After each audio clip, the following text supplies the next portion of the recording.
Actually NDSA report కూడా మీరు ఒకసారి గమనిస్తే అప్పటికే ఎలక్షన్ కోడ్ ఆఫ్ కండక్ట్ వచ్చింది.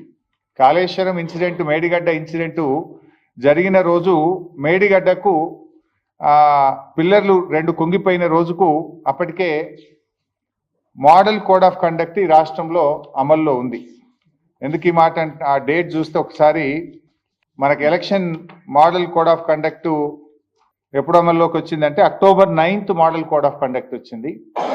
ఈ ఇన్సిడెంట్ జరిగిందేమో 21st October జరిగింది. కానీ మీరు గమనిస్తే ఏం జరిగింది, ఎన్డీఎస్ఏ ఎంత వేగంగా స్పందించిందంటే ఆనాడు అసెంబ్లీ ఎన్నికల ముందు బీజేపీకి లబ్ధి చేకూర్చే విధంగా ప్రిలిమినరీ రిపోర్టు ఎప్పుడు ఇచ్చింది, 1st November, అంటే just with in 1 week, 1 week కూడా కాదు, ఇన్సిడెంట్ జరిగిన 2 రోజుల్లో వచ్చింది. 4 రోజుల్లోనే ప్రాథమిక నివేదిక ఇచ్చింది. అంటే అసెంబ్లీ ఎన్నికల ముందు ప్రాథమిక నివేదిక, పార్లమెంట్ ఎన్నికల ముందు మధ్యంతర నివేదిక, బీఆర్ఎస్ రజతోత్సవం జరిగేటప్పుడు తుది నివేదిక. ఇది రాజకీయం కాకపోతే ఏంది? నేను ఇంకో మాట అడుగుతున్నా, పోలవరం డ్యామ్ ఉంది, అది కడుతున్నది కూడా ఇదే NDSA. NDSA is nothing but CWC, CWC is nothing but NDSA.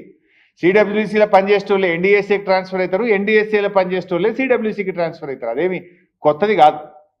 అయితే మరి అదే ఎన్డీఎస్ఏ ఆధ్వర్యంలో కడుతున్న పోలవరం ప్రాజెక్టులో డయాఫ్రేమ్ వాల్ కానీ గైడ్ వాల్ కానీ కొట్టుకుపోయినాయి, కుప్పగూలిపోయింది పోలవరం ప్రాజెక్టు.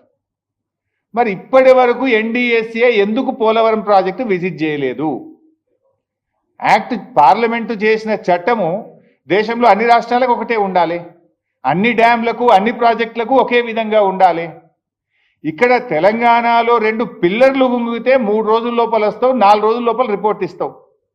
4-5 ఏళ్ళైనా పోలవరంకు NDSA పోదెందుకు, report ఇయ్యదెందుకు? ఎందుకంటే కట్టిందే మీరు, డిజైన్ చేసింది ఎన్డీఎస్ఏ, కట్టింది ఎన్డీఎస్ఏ, కుప్పగూలింది ఎన్డీఎస్ఏ హయాంలో, ఎన్డీఏ హయాంలో. అందువల్ల అక్కడికి బోరు.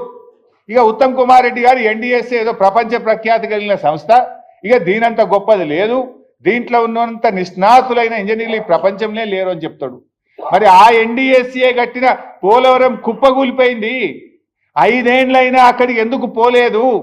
ఇది ఎందుకు నేను చెప్పాల్సి వస్తుందంటే ఎన్డీఎస్ఏ ఎన్డీఏ జేబు సంస్థగా మారింది. ఈ దేశంలో ఈడీ సిబిఐలను ఎట్లా వాడుతున్నారో ఎన్డీఎస్ఏను కూడా అదే పద్ధతిలో వాడుతున్నారనడానికి ఇది ఒక నిదర్శనము. అసెంబ్లీ ఎన్నికల ముందు ప్రాథమిక నివేదిక, పార్లమెంట్ ఎన్నికల ముందు మధ్యంతర నివేదిక, సిల్వర్ జూబ్లీ ముందు తుది నివేదిక. 5 ఏళ్ళైనా పోలవరంకు పోరు, ఏ నివేదిక ఇయ్యరు. అంటే ఇది ఒక రాజకీయ పరమైనటువంటి ఒక కుట్రతో కాంగ్రెస్ బీజేపీలు కుమ్మక్కై చేస్తున్నటువంటి విషయం ఇవాళ స్పష్టంగా అర్థమవుతా ఉంది.